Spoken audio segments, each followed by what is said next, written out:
Hello everyone welcome to my YouTube channel isles with MK. I hope guys ਤੁਸੀਂ ਸਾਰੇ ਜਾਣੇ ਵਧੀਆ ਹੋਣਗੇ। ਤੇ ਗਾਇਜ਼ ਅੱਜ ਇਸ ਵੀਡੀਓ ਦੇ ਵਿੱਚ ਮੈਂ ਆਪਣੀ ਆਨਲਾਈਨ ਕਲਾਸ ਦਾ ਡੈਮੋ ਸੈਸ਼ਨ ਰਾਈਟਿੰਗ ਟਾਸਕ 1 ਦਾ ਤੁਹਾਡੇ ਨਾਲ ਡਿਸਕਸ ਕਰਨ ਲੱਗੀ ਹਾਂ। ਆਈ ਹੋਪ ਤੁਹਾਨੂੰ ਕਾफ़ी ਵਧੀਆ ਲੱਗੂਗਾ। ਮੈਂ ਆਪਣਾ ਟਰਾਈ ਕੀਤਾ ਬੈਸਟ ਦੇਣ ਦਾ ਕਿ ਜੋ ਬੱਚੇ ਡੈਮੋ ਸੈਸ਼ਨ ਮੰਗਦੇ ਆ ਉਹਨਾਂ ਨੂੰ ਇਹ ਵੀਡੀਓ ਕਾफ़ी ज़्यादा ਸੁਟੇਬਲ ਲੱਗੂਗੀ। तो गाइज़ ऑनलाइन क्लासिस का जोड़ा बैच आ कल शाम को स्टार्ट होने वाला आ। कल तो बाद जी फी आ सिंगल मड्यूल की वो 1200 पर मड्यूल हो जाएगी। जो कोई भी बच्चा ऑनलाइन क्लास के इनरोल होना चाहता है कल तक फ़ी 900 पर मड्यूल है। जो बच्चा कल शाम तो पहला अपनी फ़ी को डिपॉजिट करवाता है उन्होंने जस्ट 900 रुपीज़ ही डिपॉजिट करवाने पैने आ पर मड्यूल के अकॉर्डिंग। सो गाइज़ इस गिवन नंबर के उत्ते तुसीं मैनूं मैसेज कर सकते हो। मॉर्निंग एंड ईवनिंग बैच दोनों ही अवेलेबल है। सारे मॉड्यूल्स का प्रॉपर फीडबैक प्रोवाइड होंदा है। जे तुसीं इंटरस्टिड हो तो इस गिवन नंबर के उत्ते मैनूं मैसेज कर सकते हो। सब तो पहला आपां देखना है क्वेश्चन, ठीक है। सब तो पहला आपां क्वेश्चन नूं देखांगे। सो क्वेश्चन दे विच की आ, the picture below shows the changes of a park from 1980 to now. मतलब आपां कंपैरिजन करना है पास्ट दा ते प्रेजेंट दा। आपां कंपैरिजन करना कि पास्ट दे विच ये चीज़ सीगी हुण ये चीज़ हैगी आ, उन्हां दे विच कंपैरिजन करना हैगा, ठीक है। सो फस्ट ऑफ ऑल जे मैं थोड़े तो क्वेश्चन पुट करा, थोड़े चो डायरैक्शनस बारे सारे नूं पता हैगा, राइटिंग साउथ वगैरह ये पता है सारा कुछ? Yes ma'am. ओके फिर ठीक है। हुण मैं तुहानूं ये जिहड़ी अपनी साइड आ ये हैगी नॉर्थ, ठीक है। ये बिल्कुल सामने की आ साउथ, इधर की आ ईस्ट एंड ये वाली किहड़ी आ वैस्ट। चलो हुण बार बार आपां नॉर्थ भी नहीं लिख सकते, साउथ भी नहीं लिख सकते, ईस्ट भी नहीं लिख सकते, वैस्ट भी नहीं लिख सकते।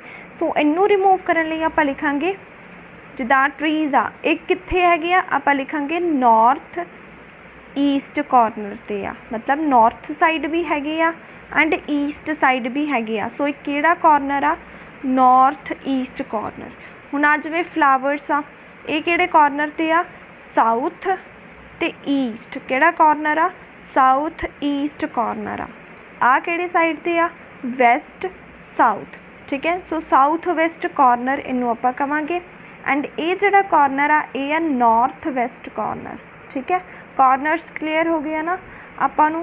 हुण आपां देखो जदों भी आपां नूं मैप वगैरह आ जांदा है, डायग्राम आ जांदी है, सो किहड़ी चीज़ आपां माइंड च रखनी आ वो देखो ये हैगा 1980 दा, ठीक है। ये हैगा प्रेजेंट टाइम दा, ये तो क्लीयर है। उस तो बाद आ जिहड़े ट्रीज़ आ इहदी जगह ते की आ, पिकनिक आई आ, चेयर है, डेस्क है, बारबीक्यू है, ट्रीज़ भी हैगे आ, ठीक है। सो इत्थे आपां की लिखांगे ऐड, कि मतलब ट्रीज़ दे नाल ये सारियां चीज़ां ऐड होईयां आ। किहड़ियां चीज़ां, पिकनिक, चेयर, डेस्क ऐड होए आ, ठीक है। उस तो बाद ये वाला जिहड़ा अपना हैगा आ मैप, देखो इहदी पूरी बाउंड्री बनी हुई है, पूरा कवर किया होया। इत्थे मैं लाइन खिंची पई है प्रॉपर वे दे नाल, लेकिन ये वाले मैप दे विच कोई भी बाउंड्री नहीं हैगी है, ठीक है। सो दूसरा चेंज ये आ गया कि बाउंड्री नहीं हैगी है। थर्ड जिहड़े इत्थे हैगे आ फ्लावर्स उन्हां नूं की करता, कन्वर्ट कर दिता प्लेग्राउंड दे विच, ठीक है। इत्थे आपां लिख सकते वर्ड कन्वर्ट कर दिता, ठीक है। जिहड़ी इत्थे पॉन्ड सीगी, बेंचेस सीगे वो इत्थे भी हैगे आ। मतलब ये दोवें की रहे आ सेम। सो इत्थे आपां लिख देना सेम। जिहड़े इत्थे फ्लावर्स सीगे उन्हां दी जगह ते की आए आ बुश, ठीक है। जाने कि फ्लावर्स रिमूव करते आ ते बुश नूं ग्रो कर दिता उत्थे। ये आपां देख ली चेंजिस। हुण तुसीं देखो एक चीज़ नूं कि मैं जिहड़ी भी वर्ड लिखे आ वो सारे मैं न्यू वाले जिहड़े अपने हैगे आ मैप आ उहदे विच लिखे आ। मतलब जे कोई चीज़ ऐड हुई आ तां वो मैं इत्थे लिखी आ, जिहड़ी चीज़ सेम रही आ इत्थे लिखी। इहदे विच तां मैं कुछ नहीं लिखिया। तुसीं भी यही करना कि जिहदे नाल आपां कंपैरिजन कर रहे आ जस्ट उहदे विच ही लिखना हुंदा आ। ਆਪਾਂ ਦੇਖ ਲਈਆਂ ਡਾਇਰੈਕਸ਼ਨਸ ਵੀ ਦੇਖ ਲਈਆਂ, ਕਿਹੜੀ ਚੀਜ਼ ਚੇਂਜ ਹੋਈ ਆ, ਕਿਹੜੀ ਸੇਮ ਰਹੀ ਆ, ਕਿਹਦੇ ਵਿੱਚ ਐਡ ਹੋਇਆ ਆ ਉਹ ਵੀ ਦੇਖ ਲਿਆ। ਐਂਡ ਆਪਾਂ ਕੁਐਸਚਨ ਨੂੰ ਵੀ ਰੀਡ ਕਰ ਚੁੱਕੇ ਹਾਂ ਕਿ ਕੁਐਸਚਨ ਦੇ ਵਿੱਚ ਸਾਨੂੰ ਪਾਰਕ ਦੇ ਵਿੱਚ ਜੋ ਚੇਂਜ ਹੋਏ ਆ ਪਾਸਟ ਤੇ ਪ੍ਰੈਜੈਂਟ ਉਹਦੇ ਬਾਰੇ ਦੱਸਿਆ ਹੋਇਆ ਆ। ਹੁਣ ਆਪਾਂ ਕੀ ਕਰਨਾ ਆ, ਹੁਣ ਆਪਾਂ ਇੰਟਰੋਡਕਸ਼ਨ ਨੂੰ ਸਟਾਰਟ ਕਰਦੇ ਹਾਂ। ਐਂਡ ਲੈਟਸ ਸੀ ਇੰਟਰੋਡਕਸ਼ਨ ਵੀ ਦੋ ਤਰੀਕੇ ਨਾਲ ਹੀ ਹੋਊਗੀ, ਠੀਕ ਹੈ। ਜਿਵੇਂ ਆਪਾਂ ਰੋਜ਼ ਕਰਦੇ ਹਾਂ, ਇੱਕ ਸਿੰਪਲ ਕਰਦੇ ਹਾਂ ਐਂਡ ਦੈਨ ਆਪਾਂ ਪੈਸਿਵ ਕਰਦੇ ਹਾਂ। ਸੋ ਜੇ ਪੈਸਿਵ ਲਿਖੋਗੇ ਤਾਂ ਬੈਂਡ ਸਕੋਰ ਜ਼ਿਆਦਾ ਆਉਣੇ ਆ। ਸੋ ਉਹਦੇ ਲਈ ਕੀ ਆ, ਦ information about the variations occurred in a park between 1980 and in present days। ਸੋ ਦੇਖੋ ਇਹਨੂੰ ਮੈਂ ਕਿਵੇਂ ਲਿਖਿਆ, ਕੁਛ ਨਹੀਂ ਕੀਤਾ, ਜਿੱਦਾਂ ਆਪਾਂ ਸਿੰਪਲ ਲਿਖਦੇ ਹਾਂ ਉੱਥੇ ਜਿਹੜੇ ਜਿਹੜੇ ਮੈਨੂੰ ਸਿਨੋਨੀਅਮ ਆਉਂਦੇ ਸੀ ਮੈਂ ਉਹ ਸਿਨੋਨੀਅਮ ਲਿਖਿਆ। ਜਿਵੇਂ ਉੱਥੇ ਸੀਗਾ ਦ ਡਾਇਗਰਾਮ, ਸੋ ਮੈਂ ਲਿਖਤਾ ਦ ਮੈਪ। ਉੱਥੇ ਸੀਗਾ ਸ਼ੋਜ਼, ਮੈਂ ਕੀ ਲਿਖਤਾ ਸ਼ੋਜ਼ ਦਾ ਸਿਨੋਨੀਅਮ ਪ੍ਰੋਵਾਈਡ ਇਨਫੋਰਮੇਸ਼ਨ ਅਬਾਊਟ, ਠੀਕ ਹੈ। ਉੱਥੇ ਸੀ ਚੇਂਜਿਸ ਦੀ ਜਗ੍ਹਾ 'ਤੇ ਕਿਹੜਾ ਵਰਡ ਲਿਖਿਆ ਵੇਰੀਏਸ਼ਨਸ। ਉੱਥੇ ਸੀਗੇ ਟੁੱਕ ਪਲੇਸ, ਉਹਦੀ ਜਗ੍ਹਾ 'ਤੇ ਲਿਖਿਆ ਅਕਰਡ। ਕਿੱਥੇ ਹੋਇਆ ਪਾਰਕ ਲਿਖਦਾ। ਉੱਥੇ ਸੀਗਾ ਫਰੋਮ, ਐਂਡ ਫਰੋਮ ਨੂੰ ਆਪਾਂ ਚੇਂਜ ਕਰਦੇ ਹਾਂ ਬਿਟਵੀਨ ਦੇ ਵਿੱਚ, ਐਂਡ ਬਿਟਵੀਨ ਦੇ ਨਾਲ ਆਉਂਦਾ ਆ ਹਮੇਸ਼ਾ ਐਂਡ। ਇਹ ਵਾਲੀ ਤਾਂ ਮੇਰੀ ਇੰਟਰੋਡਕਸ਼ਨ ਹੈਗੀ ਹੈ ਜਸਟ ਸਿੰਪਲ, ਜਿੱਦਾਂ ਮਤਲਬ ਇਹਦੇ ਵਿੱਚ ਕੋਈ ਵੀ ਆਪਾਂ ਸੈਂਟੈਂਸ ਕੰਪਲੈਕਸ ਵਗੈਰਾ ਯੂਜ਼ ਨਹੀਂ ਕੀਤਾ, ਜਸਟ ਸਿੰਪਲ ਆ। ਹੁਣ ਇਹਨੂੰ ਆਪਾਂ ਪੈਸਿਵ 'ਚ ਚੇਂਜ ਕਰਨਾ, ਜਾਣੀ ਇਹ ਵਾਲੇ ਦੇ ਵਿੱਚ ਚੇਂਜ ਕਰਨਾ ਆ। ਸੋ ਉਹਦੇ ਲਈ ਕੀ ਕੀਤਾ, ਦ ਮੈਪ ਨੂੰ ਕੱਟ ਦਿੱਤਾ ਮੈਂ। ਦ ਮੈਪ ਨੂੰ ਕੱਟ ਕਰਕੇ ਇੱਥੋਂ ਲੈ ਕੇ ਡੇਜ਼ ਤੱਕ ਬਿਲਕੁਲ ਸੇਮ ਆ, ਕੋਈ ਚੇਂਜ ਨਹੀਂ ਕੀਤਾ, ਠੀਕ ਹੈ। ਜਿਵੇਂ ਆਪਾਂ ਸਿੰਪਲ ਲਿਖਦੇ ਹਾਂ ਜਸਟ ਉਵੇਂ ਹੀ ਲਿਖੀ ਆ।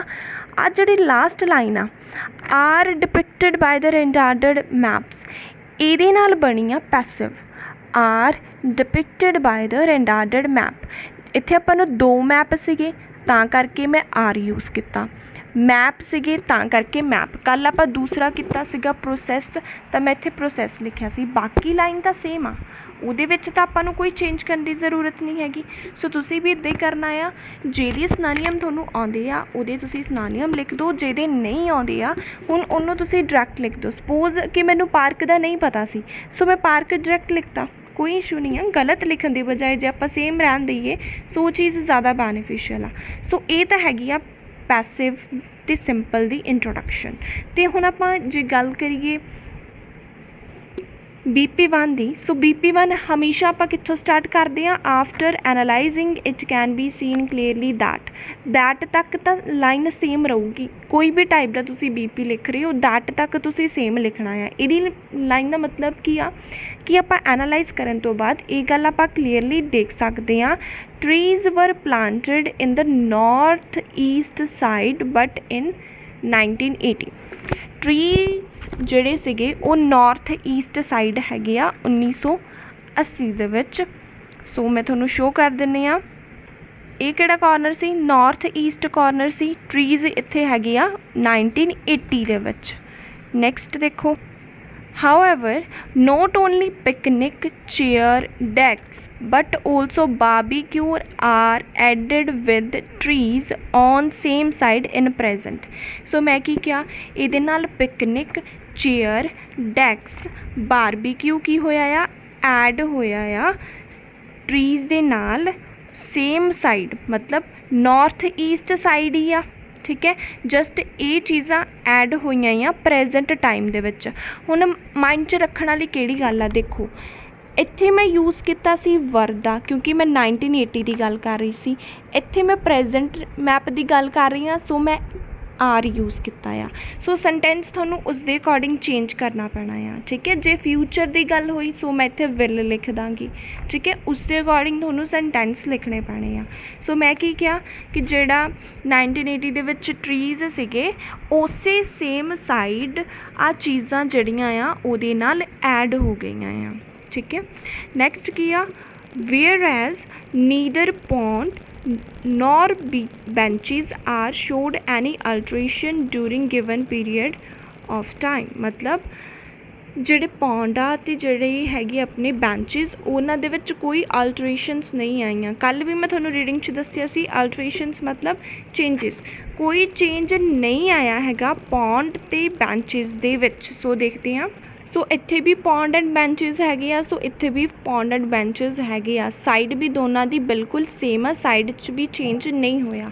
ਸੋ ਮੈਂ ਇਹੀ ਬੋਲਿਆ ਕਿ ਉੱਥੇ ਕੋਈ ਚੇਂਜ ਨਹੀਂ ਆਇਆ ਹੈ। ਓਕੇ, ਹਾਂਜੀ, ਠੀਕ ਹੈ। ਨੈਕਸਟ ਦੇਖੋ, moreover park was entirely covered with walled along with 2 gates in first map। ਪਹਿਲੇ ਮੈਪ ਦੇ ਵਿੱਚ ਕੀ ਹੋਇਆ ਆ, ਜਿਹੜਾ ਪਾਰਕ ਆ ਉਹ ਕਵਰਡ ਕੀਤਾ ਹੋਇਆ ਆ ਵਾਲ ਨਾਲ, ਮਤਲਬ ਦੀਵਾਰਾਂ ਨਾਲ ਕਵਰ ਕੀਤਾ ਹੋਇਆ ਆ। ਤਾਂ ਉਹਦੇ 2 ਗੇਟਸ ਵੀ ਹੈਗੇ ਆ ਪਹਿਲੇ ਮੈਪ ਦੇ। ਸੋ ਹੁਣ ਮੈਂ ਤੁਹਾਨੂੰ ਸ਼ੋ ਕਰਦੀ ਹਾਂ ਕਿ ਉਹਨਾਂ ਦੇ ਕਿੱਥੇ ਆਪਾਂ ਨੂੰ ਦਿੱਤੇ ਹੋਏ ਆ। ਆ ਪੂਰਾ ਕਵਰ ਹੈ ਨਾ, ਇੱਥੇ ਮੈਂ ਪੈਨਸਿਲ ਪੂਰੀ ਮਾਰੀ ਆ, ਹੈ ਨਾ, ਚਾਰੋਂ ਤਰਫ ਮਾਰੀ ਪਈ ਆ। ਲੇਕਿਨ ਇਹ ਵਾਲੀ ਸਾਈਡ 'ਤੇ ਮੈਂ ਕੋਈ ਪੈਨਸਿਲ ਵਗੈਰਾ ਨਹੀਂ ਚਲਾਈ ਹੋਈ, ਇਹਦਾ ਕੋਈ ਵੀ ਬਾਊਂਡਰੀ ਨਹੀਂ ਬਣਾਈ। ਸੋ ਮੈਂ ਕੀ ਕਿਹਾ ਕਿ ਜਿਹੜਾ ਫਸਟ ਮੈਪ ਹੈਗਾ ਆ ਉਹ ਤਾਂ ਦੀਵਾਰਾਂ ਨਾਲ ਪੂਰਾ ਕਵਰਡ ਹੈਗਾ ਆ, ਐਂਡ ਇਹਦੇ ਵਿੱਚ 2 ਗੇਟਸ ਵੀ ਹੈਗੇ ਆ। ਹੁਣ ਗੇਟਸ ਕਿਹੜੇ ਆ, ਆ ਦੇਖੋ, ਇੱਕ ਆ ਗੇਟ ਆ ਅਤੇ ਇੱਕ ਆ ਗੇਟ ਹੈ, ਠੀਕ ਹੈ। ਪਹਿਲਾ ਮੈਪ ਕਵਰ ਹੈਗਾ ਆ ਅਤੇ 2 ਗੇਟਸ ਵੀ ਹੈਗੇ ਆ। ਸੋ ਇਹੀ ਗੱਲ ਮੈਂ ਲਿਖੀ ਆ। ਦੈਨ ਉਸ ਤੋਂ ਬਾਅਦ ਕਿਹੜੀ ਚੀਜ਼ ਲਿਖੀ ਮੈਂ, ਇੱਥੇ ਦੇਖੋ, ਇਹ ਕੋਈ ਵੀ ਕਵਰ ਨਹੀਂ ਹੈਗਾ, ਠੀਕ ਹੈ। ਜਿਹੜਾ ਦੂਜਾ ਮੈਪ ਆ ਇਹਦੇ ਵਿੱਚ ਕੋਈ ਬਾਊਂਡਰੀ ਵਗੈਰਾ ਨਹੀਂ ਹੈਗੀ, ਨਾ ਇਹਦੇ ਕੋਈ ਗੇਟ ਆ, ਕੁਛ ਵੀ ਹੈ ਨਹੀਂ ਹੈ ਇਹਦਾ। ਸੋ ਲੈਟਸ ਸੀ ਕਿ ਇਹਨੂੰ ਆਪਾਂ ਕਿਵੇਂ ਲਿਖਣਾ ਆ। ਵਾਈਲ ਕਨੈਕਟਰ ਯੂਜ਼ ਕੀਤਾ ਵਾਈਲ ਦਾ।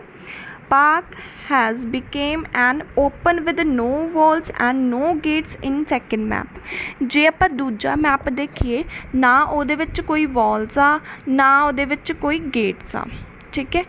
ਆਪਾਂ ਦੇਖ ਲਿਆ ਉੱਥੇ ਵੀ, ਮਗਰ ਵੀ ਇਹੀ ਚੀਜ਼ ਸੀਗੀ। ਸੋ BP1 ਦੇ ਵਿੱਚ ਆਪਾਂ ਕੀ ਹੁਣ ਤੱਕ ਗੱਲ ਕਰਕੇ ਆਏ ਹਾਂ ਕਿ ਜਿਹੜੇ ਟਰੀਜ਼ ਸੀਗੇ ਨਾਰਥ ਈਸਟ ਸਾਈਡ 1980 ਦੇ ਵਿੱਚ, ਅਤੇ ਪ੍ਰੈਜ਼ੈਂਟ ਟਾਈਮ ਦੇ ਵਿੱਚ ਉਹਦੇ ਨਾਲ ਇਹ ਚੀਜ਼ਾਂ ਐਡ ਹੋ ਗਈਆਂ। ਫਿਰ ਉਸ ਤੋਂ ਬਾਅਦ ਕਿ ਜਿਹੜੇ ਬੈਂਚੀਜ਼ ਸੀਗੇ, ਪੌਂਡ ਸੀ, ਉਹਦੇ ਵਿੱਚ ਕੋਈ ਚੇਂਜ ਨਹੀਂ ਆਇਆ। ਦੈਨ ਉਸ ਤੋਂ ਬਾਅਦ ਕੀ ਦੱਸਿਆ ਮੈਂ ਕਿ ਜਿਹੜਾ ਪਹਿਲਾ ਮੈਪ ਆ ਉਹ ਪੂਰਾ ਕਵਰਡ ਹੈਗਾ ਗੇਟਸ ਅਤੇ ਵਾਲ ਦੇ ਨਾਲ, ਅਤੇ ਜਿਹੜਾ ਦੂਸਰਾ ਆ ਉਹਦੇ ਵਿੱਚ ਕੋਈ ਵਾਲ ਵੀ ਨਹੀਂ ਆ, ਨਾ ਹੀ ਕੋਈ ਗੇਟਸ ਆ।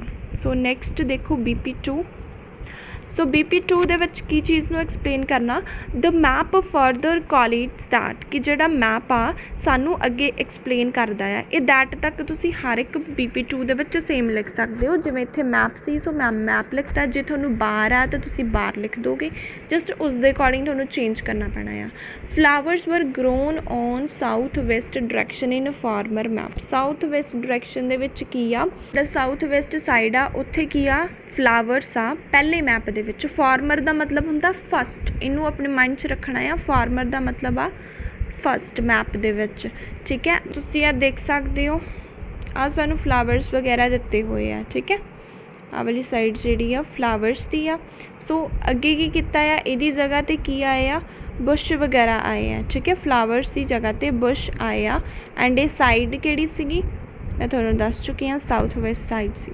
ਸੋ ਦੇਖੋ ਹੁਣ ਇਹਨੂੰ ਆਪਾਂ ਕਿਵੇਂ ਲਿਖਣਾ ਆ। ਵਾਈਲਸ ਦੀਜ਼ ਫਲਾਵਰਸ ਇਜ਼ ਰੈਨੋਵੇਟਡ ਇਨਟੂ ਬੁਸ਼ਿਸ। ਇਹ ਜਿਹੜੇ ਫਲਾਵਰ ਸੀ ਇਹਨਾਂ ਨੂੰ ਰੈਨੋਵੇਟ ਕਰ ਦਿੱਤਾ ਆ ਬੁਸ਼ਿਸ ਦੇ ਵਿੱਚ, ਔਨ ਆਇਡੈਂਟੀਕਲ ਪਲੇਸ, ਮਤਲਬ ਸੇਮ ਪਲੇਸ ਦੇ ਉੱਤੇ ਇਹਨਾਂ ਨੂੰ ਬੁਸ਼ਿਸ ਦੇ ਵਿੱਚ ਕਨਵਰਟ ਕਰ ਦਿੱਤਾ ਹੈਗਾ ਆ।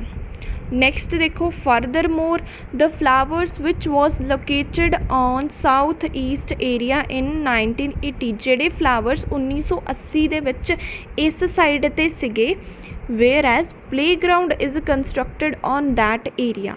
ਉਸ ਏਰੀਆ ਦੇ ਉੱਤੇ ਹੁਣ ਪਲੇਗਰਾਊਂਡ ਹੈਗਾ ਆ। ਕੀ ਸੀਗੇ, ਫਲਾਵਰਸ ਸੀਗੇ, ਹੁਣ ਕੀ ਆ, ਪਲੇਗਰਾਊਂਡ ਹੈਗਾ ਆ। ਯਾਨੀ ਇੱਕ ਟੈਂਸ ਮੈਂ ਪਾਸਟ ਦੇ ਵਿੱਚ ਲਿਖ ਰਹੀ ਹਾਂ ਵਾਜ਼ ਵਰ ਦਾ ਯੂਜ਼ ਕਰਕੇ, ਐਂਡ ਦੂਸਰਾ ਮੈਂ ਇਜ਼ ਆਰ ਦਾ ਯੂਜ਼ ਕਰਕੇ ਪ੍ਰੈਜ਼ੈਂਟ ਦੇ ਵਿੱਚ ਲਿਖ ਰਹੀ ਹਾਂ, ਕਿਉਂਕਿ ਆਪਾਂ ਕੰਪੈਰੀਜ਼ਨ ਕਰਨਾ ਆ ਪਾਸਟ ਦਾ ਐਂਡ ਪ੍ਰੈਜ਼ੈਂਟ ਦਾ। ਹੁਣ ਜੇ ਗੱਲ ਕਰੀਏ ਆਪਾਂ ਇਹਦੀ ਓਵਰਆਲ ਦੀ, ਇਸਨੂੰ ਲਿਖਣਾ ਆ overall it can be consequences from the aforementioned map which expound that ਤੱਕ ਆਪਾਂ ਰੋਜ਼ ਸੇਮ ਲਿਖਦੇ ਆਉਂਦੇ ਆ, ਠੀਕ ਹੈ। ਤੁਸੀਂ ਵੀ ਉਵੇਂ ਲਿਖਣਾ ਆ। multifarious modification took place instead in ponds and benches throughout the period। ਸੋ ਮੈਂ ਕੀ ਕਿਹਾ ਕਿ ਬਹੁਤ ਸਾਰੀਆਂ ਮੋਡੀਫਿਕੇਸ਼ਨ ਮਤਲਬ ਚੇਂਜਸ, ਬਹੁਤ ਸਾਰੇ ਚੇਂਜਸ ਹੋਏ ਆ ਪਾਰਕ ਦੇ ਵਿੱਚ, ਬਟ ਕੋਈ ਵੀ ਚੇਂਜ ਜਿਹੜਾ ਆ ਉਹ ਕਿਹਦੇ ਵਿੱਚ ਨਹੀਂ ਹੋਇਆ, ਪੌਂਡ ਐਂਡ ਬੈਂਚਿਸ ਦੇ ਵਿੱਚ ਕੋਈ ਚੇਂਜ ਨਹੀਂ ਹੋਇਆ। ਇਹਦੇ ਵਿੱਚ ਕੋਈ ਚੇਂਜ ਨਹੀਂ ਹੈਗਾ ਪੌਂਡ ਐਂਡ ਬੈਂਚਿਸ 'ਤੇ। ਜਦੋਂ ਵੀ ਤੁਹਾਨੂੰ ਓਵਰਆਲ ਆ ਜਾਂਦਾ ਨਾ, ਤੁਸੀਂ ਕੀ ਕਰਨਾ ਹੈਗਾ, ਦੱਸ ਦੇਣਾ ਹੈ ਕਿ ਕਾਫੀ ਜ਼ਿਆਦਾ ਚੇਂਜਸ ਹੋਏ ਆ, ਠੀਕ। ਅਤੇ ਉਹ ਚੀਜ਼ ਲਿਖਣੀ ਆ ਜਿਹਦੇ ਵਿੱਚ ਚੇਂਜ ਨਹੀਂ ਹੋਇਆ, ਕਿਉਂਕਿ ਜੇ ਆਪਾਂ ਉਹ ਚੀਜ਼ ਨੂੰ ਪਿਕ ਕਰਨਾ ਪਈਏ ਜਿਹਦੇ ਵਿੱਚ ਚੇਂਜ ਹੋਇਆ ਆ, ਸੋ ਉਹ ਤਾਂ ਬਹੁਤ ਸਾਰੀਆਂ ਚੀਜ਼ਾਂ ਜਿਵੇਂ ਆ ਵੀ ਆ ਹੈ ਨਾ, ਆ ਵੀ ਹੈਗੇ ਆ, ਸੋ ਫਿਰ ਤਾਂ ਆਪਾਂ ਡਾਟਾ ਲਿਖਣ 'ਤੇ ਰਹਿ ਗਏ। ਸੋ ਹਮੇਸ਼ਾ ਉਸ ਚੀਜ਼ ਨੂੰ ਪਿਕ ਕਰ ਲਿਆ ਕਰੋ ਜਿਹਦੇ ਵਿੱਚ ਚੇਂਜ ਨਹੀਂ ਹੋਇਆ। ਹੁਣ ਇੱਥੇ ਜਿਹੜਾ ਚੇਂਜ ਆ ਉਹ ਪੌਂਡ ਅਤੇ ਬੈਂਚਿਸ ਦੇ ਵਿੱਚ ਨਹੀਂ ਹੋਇਆ, ਸੋ ਮੈਂ ਇਹੀ ਲਿਖਿਆ ਕਿ ਉੱਦਾਂ ਤਾਂ ਕਾਫੀ ਸਾਰੇ ਚੇਂਜਸ ਹੋਏ ਆ, ਲੇਕਿਨ ਕੋਈ ਵੀ ਚੇਂਜ ਜਿਹੜਾ ਪੌਂਡ ਐਂਡ ਬੈਂਚ ਦੇ ਵਿੱਚ ਨਹੀਂ ਹੋਇਆ ਹੈ। ਸੋ ਇਹ ਸੀ ਅੱਜ ਦਾ ਮੈਪ, ਐਂਡ ਜੇ ਇਹਦੇ ਵਿੱਚ ਕੋਈ ਪ੍ਰੋਬਲਮ ਹੈਗੀ ਆ ਤਾਂ ਤੁਸੀਂ ਮੈਨੂੰ ਪੁੱਛੋ ਜੀ। ਹਾਂਜੀ ਹਾਂਜੀ ਜੇ ਇੱਕ ਹੋਇਆ ਤਾਂ ਇਜ਼ ਲਾਉਣਾ ਆ, ਜੇ ਦੋ ਹੋਏ ਤਾਂ ਆਰ ਲਾਉਣਾ ਆ, ਬਸ। Okay ma'am. ਚੀਜ਼ ਮੈਂ ਪੁੱਛਣੀ ਆ, ਜਿਵੇਂ ਨਾ ਮੈਂ ਇੱਕ ਉਹ ਪੜ੍ਹਿਆ ਸੀਗਾ ਮੈਪ, ਉਹਦੇ ਵਿੱਚ ਉਹਨਾਂ ਨੇ ਇੱਦਾਂ ਕਰਾਇਆ ਹੋਇਆ ਸੀਗਾ ਵੀ ਜਿਹੜਾ ਪਹਿਲਾ ਮੈਪ ਆ ਫਸਟ ਵਾਲਾ, ਉਹਦੇ BP1 ਉਹ 'ਤੇ ਬਣਾਇਆ ਹੋਇਆ ਸੀ, ਮਤਲਬ ਜੋ ਵੀ ਡਿਟੇਲ ਆ ਫਸਟ ਮੈਪ ਦੀ ਉਹਨਾਂ ਨੇ ਫਸਟ BP 'ਚ ਲਿਖੀ ਹੋਈ ਸੀ, ਅਤੇ ਜੋ ਸੈਕਿੰਡ ਮੈਪ ਦੇ ਵਿੱਚ ਚੇਂਜ ਹੋਇਆ ਉਹ ਸੈਕਿੰਡ ਮੈਪ 'ਚ ਲਿਖਿਆ ਹੋਇਆ ਸੀ। ਵੀ ਫਿਰ ਵੀ ਕਿੱਦਾਂ ਵੀ ਉਹ ਚੀਜ਼ ਵੀ ਉਹ ਗਲਤ ਹੋਵੇ, ਨਾਲ ਕੰਪਲੈਕਸ ਬਣੂਗਾ। ਜਦੋਂ ਆਪਾਂ ਕੰਪੈਰੀਜ਼ਨ ਕਰਾਂਗੇ ਫਿਰ ਕੰਪਲੈਕਸ ਜਾਊਗਾ ਨਾ। ਹੁਣ ਉਹਦੇ ਵਿੱਚ ਤਾਂ ਆਪਾਂ ਸਿੰਪਲ ਲਿਖੀ ਜਾਣਾ ਕਿ ਇਹਦੇ 'ਚ ਆ ਗਿਆ ਸੈਕਿੰਡ, ਹਾਂਜੀ ਪਹਿਲੇ 'ਚ ਆ ਗਿਆ, ਫਿਰ ਸੈਕਿੰਡਲੀ ਇਹ ਹੋਇਆ, ਥਰਡ ਇਹ ਹੋਇਆ, ਉਹ ਤਾਂ ਕੋਈ ਕੰਪੈਰੀਜ਼ਨ ਨਹੀਂ ਹੋਣਾ। ਹੁਣ ਇਹਦੇ ਵਿੱਚ ਆਪਾਂ ਕਿੰਨੇ ਕਨੈਕਟਰਸ ਵੀ ਯੂਜ਼ ਕਰ ਲਏ ਆ, ਕੰਪਲੈਕਸ, ਨੀਦਰ, ਨੌਰ, ਇਹ ਸਾਰੇ ਨੋਟ ਓਨਲੀ ਬਟ ਆਲਸੋ ਆਪਾਂ ਯੂਜ਼ ਕੀਤੇ ਆ, ਸੋ ਇਹਦੇ ਨਾਲ ਬੈਂਡ ਸਕੋਰ ਆਉਣਗੇ, ਵੇਰੀਏਸ਼ਨ ਆਊਗੀ, ਉਹ ਤਾਂ ਸਿੰਪਲ ਹੋ ਜਾਊਗਾ ਨਾ ਸਾਰਾ। ਹਾਂਜੀ ਠੀਕ।